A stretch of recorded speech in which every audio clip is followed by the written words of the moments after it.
Daniel Jeary. Dan McDougall. Welcome to Volume Dealer. Thank you for having us. My pleasure, man. That went hard. Holy shit. Oh, that was nice and sweaty in here, but yeah, all on a day's work. Fucking awesome, man. So how's your week been? Busy. Yeah. Very busy. Yeah. This last couple of weeks have been hectic as. What do you do for a job? Well, the 9 to 5, I'm working in like a sort of customer service sort of base role, like office role. Yeah. It's very rinse and repeat type of work, but Yeah. do that stuff so I can do what we do today. And outside of that, I also play not just in this band but a few bands, so keeps me busy. So my weekends are getting pretty choggers. Unreal, man. So yeah, that leads me to my first question, which was so you play in a band with your dad, don't you? Yes. Yeah. So I was kind of like curious about, obviously he would be a huge influence on you growing up, and Definitely. Yeah. So tell me a little bit about growing up in the Jeary household and kind of the influences, the music you were listening to, and into it. A lot of from dad's side of the family, his old man was a jazz player, so he got heaps of different stuff, bass, clarinet, and plenty of horns, like tenor, and he used to play in the big bands and in the army and all that kind of stuff back in the day when he was younger, and so he was a jazz musician his whole life until he passed, and dad is a drummer and a jazz drummer as well, but he plays all sorts of stuff. So he, as much as he primarily has grown up in the jazz sort of scene, he's kind of adapted into playing all sorts of stuff. And obviously, when I was a kid growing up listening to all sorts of stuff, mum loved bluesy kind of stuff as well, but yeah, just realistically, just listen to all different stuff as a kid, growing up on things like Talking Heads and Peter Gabriel and, Patti Smith and, heaps of different artists, T-Rex and whatnot. But yeah, and then obviously once I started cracking into guitar, it was more of a case of like, what are the initial guitarists that most kids sort of grow into? You get your Hendrix and then, tunes like Iommi and like Zappa, and then some dad sort of showed me more of the jazz orientated players like John McLaughlin and all those type of cats. So you start to see not just your stock standard rock players, but a little bit of the quirky players as well, what they get up to. So so that's kind of what I grew up with as a kid, and then obviously leading into the teen sort of thing, started listening to a bit of the heavier stuff, and sort of went from there and didn't look back. What year are we talking for your teenage years? Like, what are your years? Well, I think from sort of like, say 11 to 13, 14, that sort of age bracket, I was getting into a lot of like skater punk and pop punk and all that kind of stuff, as a lot of kids were at that stage of that era.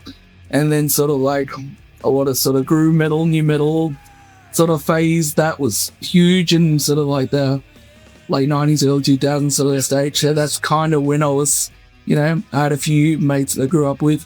I had a mate of mine that lived across the road from me, and he just used to buy a shit ton of CDs and always sling me a few to listen to from time to time. So I sort of cut my teeth listening to a lot of the, early stuff, so anything from like the old Sepultura stuff and Slayer and everything else, and you name it, and then sort of went from there, and then sort of developed a bit of a liking to not just heavy stuff but alternative stuff, and and still listen to that stuff now.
So give me a little bit of a history about the band. You guys have been sluggoed out for a long time now, man. Very long time. We started so after I was in a high school band that were gigging fairly frequently and whatnot, sort of, you know, in the sort of 15, 16, 17, 18 sort of time bracket, those couple of years. And then once I left high school, that band sort of petered out, and I was actually teaching guitar at high school. Wow. After I shit. I sort of left high school and then did my diploma, and then funnily enough started teaching at the high school that I left.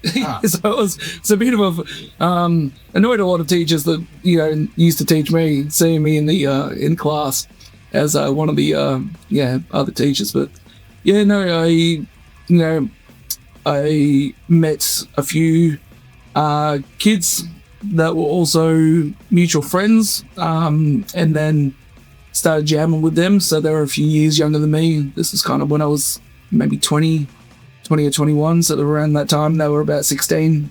So they sort of, you know, were following my old band in high school and stuff, and yeah, Country Town, all the rest.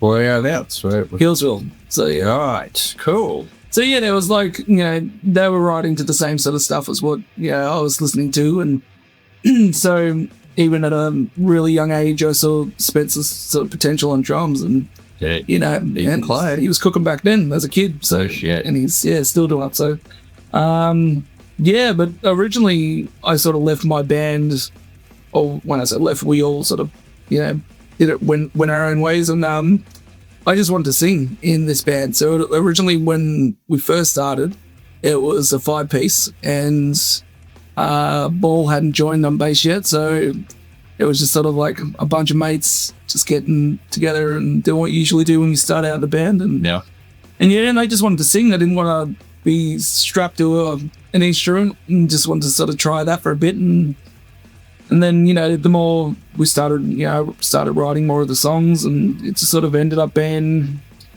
people left, people, you know, obviously Ball came along a short while afterwards, and we've been a 3-piece ever since. And that was kind of like a year or so into us being in a band, and we've been playing since 07. So, you know, it's 2025 now, and we're still, you know. You got to send you all get along pretty good? Yeah. Well, that's it. Over the years, I mean, look, you know, everyone's lives get a little bit busier as it happens, and you know, we've all sort of gotten older and slower, and you know, everything starts to get a little bit harder as you get, you know, as you get on. But we still enjoy catching up and playing and still doing what we're doing, and that's, you know, that was kind of the biggest thing, that we're kind of like, you know, even if we do have busy lives, family, kids, everything else, and commitments, you make it work, and you know, as long as you're enjoying what you're doing when we're all playing, that's the main thing. That's you know, that's what we want to continue doing, and get more music out and get more people listening to our stuff. So yeah. So you are working on some new material at the moment? We are, yeah. We're well overdue for a release. So we've been spending the last couple of months working on 2 tracks. They're longer, like they're lengthier tracks, so that's why we're only doing 2. Yeah. You know, we're toying with the idea of doing an EP or doing an album, and it's sort of like, let's just focus on 2 songs that we've been meaning to put out for a little while, and just 2 rivers. So we've got a friend of ours who has been helping us out at his studio, and we've been slogging into that the last couple of months, just ironing out a few things, and then eventually within the next, hopefully, month or so, getting it mixed and mastered. So getting it to that stage where, if all goes to plan, everything should be out at the start next year. Awesome, man. Awesome. So you brought in, this is an older release? Yeah, so that's 10 years old now, which is 10 years. Ridiculous, but still a cracker of an EP. Oh, man. And that one we did with Roman Costa. Oh shit. And we smashed it out over a weekend, and I was going to ask you that. So, how you guys record? Yeah. Do you still do similar things these days? Similar. There was a bit more of a process in these new songs that are coming out because we had a little bit more time up our sleeves. Yeah. We weren't so restricted to deadlines because our mate was pretty much looking after us with his studio, so that definitely helped things, and it gives us a little bit more freedom to go, well, let's try a few things, whereas last recording we were happy with it and everything, and Roman did a great job, but we knew we were under a deadline of like, all right, we got to know exactly what we're putting into this thing. Yeah. So yeah, that was just a weekend of just like bang, get it done, and no mucking around sort of things. Yeah. So, how does old mate track you drums? You play to a click? We have, yes, we played to, so this time round we did, and in the EP as well, the last one we did as well, but it's not something, because we're very groove based and we don't generally go off click, so it's only really if we're in recording mode that we got to retrain. Yeah. And it's more like we've been playing long enough now that it's almost like clockwork for us. Yeah. Like we can pretty much, are relatively good at not, fumbling it, but it does happen. But yeah, but when we're in the studio, we don't leave that stuff a chance. It's just sort of like, well, we'll go off the click unless things start to become too much of a headache. But yeah.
Yeah, I'm also curious because the first time I ever saw you guys play, the first thing that I noticed was the fact that you don't play with a pick. No. Play guitar.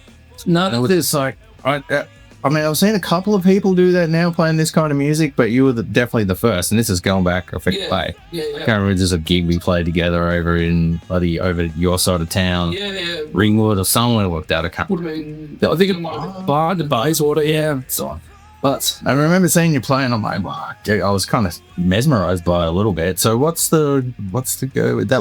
Well, that's pretty much spun from when I was maybe 13. A few of my mates at school were wanting to start out playing guitar, and they were quite good at that stage. And I'm like, by default, I wanted a bass for Christmas, and basically at that stage it didn't happen. And Dad gave me his old, really nice Holy Body. It was a Buckmaster guitar, and he was like a Australian luthier from back in the day. Right. And had like really nice vintage Fender plates, like humbuckers in them, and just a really nice jazz box. So yeah, it was kind of the best thing at the time. I'm like, I've got a guitar, not a bass, but it probably is the best thing that ever happened, because that just kind of like, obviously it got a few basses and a few other things over the years, and still do, and still play bass, and other bands, but yeah, that was really, I was like, all right, well, how do I tackle this? And I still can play with a pick, but I'm nowhere near as fluent with a pick. Like I can, basic strumming, but I can't do any speed galloping or anything like that, or so I really learnt an Unco style of how it worked for me at a young age, and even down to like pinch harmonics and all the squeals and stuff. That was like, watching old footage of Zach Wild and going, well, how's he doing that? And, but in high school, my mates said to me, oh, well, just imagine, it's like pinching a nipple. And I'm like, all right. So it's like, just find the sweet spot on the, on the strings, and tweak it until you get the happy spot, and you'll be right. Yeah. And then it was just a case of, working the magic until it found it. So no, it's a very Unco, and everyone sort of is like, I don't know. It's incredibly unique. That's it. Especially for this kind of years. Yeah, definitely. Yeah, awesome. But yeah, got to have some sort of niche thing. Damn right, man. That's it. Okay, last but not least, we're going to do some merch with you guys. Fantastic. We do with every band. Yeah. And finally got this guy who I've been hoping someone would come along with the design from Dan Ace from God Awful. That's exactly right. It's been going for quite a while now, right? And done a little work with you guys. Fantastic stuff. We've gotten him to do plenty of stuff with us over the years, and still continue to do so. And he's if people haven't seen or know about him, they would have probably seen his posters or definitely band merch, and plenny bands with I'll chuck a few examples up on the film we're doing in there, so people can see. But he's got an awesome style and phenomenal artist, and can't speak highly enough of his stuff. Really good dude. So thanks. He's once again helped us out with and comes with the goods, man. And it's a cool design. Yeah, I'm digging it. So hopefully people out there, whether they like the stash or not, they might like the design. So that's it. Well, like we do every time, there'll be 5 different garment styles with the design on it, and I'll flash them up on the screen now so people can check those out. And they'll be available for 3 weeks after the episode goes to air. So if anyone's looking to get themselves some Moustache Ant gear, head to volumedealer.net and grab yourself one of these awesome designs designed by Dan Fabrice from God Awful Design. Yes. Sick. And arseless chaps will cost extra. Right. Yeah. I'm getting there. I need to find a company that actually supplies those. So if anybody's got any ideas, I'm sure I know a few. But yes. Unreal. Awesome. Well, Dan, thank you so much for being here. You guys absolutely tore it up. Thank you very much. Well, can't wait to get in there and start mixing it. So Definitely, man. that's Should we swing go? up, taken up. Awesome, man. Well, safe travels back to the other side of town. Yes, we'll be back home safe and in our beds. And You got any gigs coming up? we do actually. In a couple of weeks, we are playing on the 1st of November for I Am Duck Eyes album launch. Well, this will actually, yeah, this one actually go. This will be the day after that, unfortunately. Yeah. I just remembered that. But that's all right. That's all good. Yeah, so it will have been a killer show. If you if you can somehow time travel or make it to the day before. I am. Yeah, the But- guys are still cranking it too, aren't they? Yeah, no, and their sound's completely different to their old stuff, which is I love both spectrums of it. Yeah. They're a good band, very quirky. I haven't seen them for a long time. I know. I'd be curious. Yeah. Yeah, they're great, really good dudes. But yeah, aside from that, I'm sure we'll be gigging these new songs and doing plenty more stuff next couple months. Awesome. Cheers, man. No worries, though. Thank you.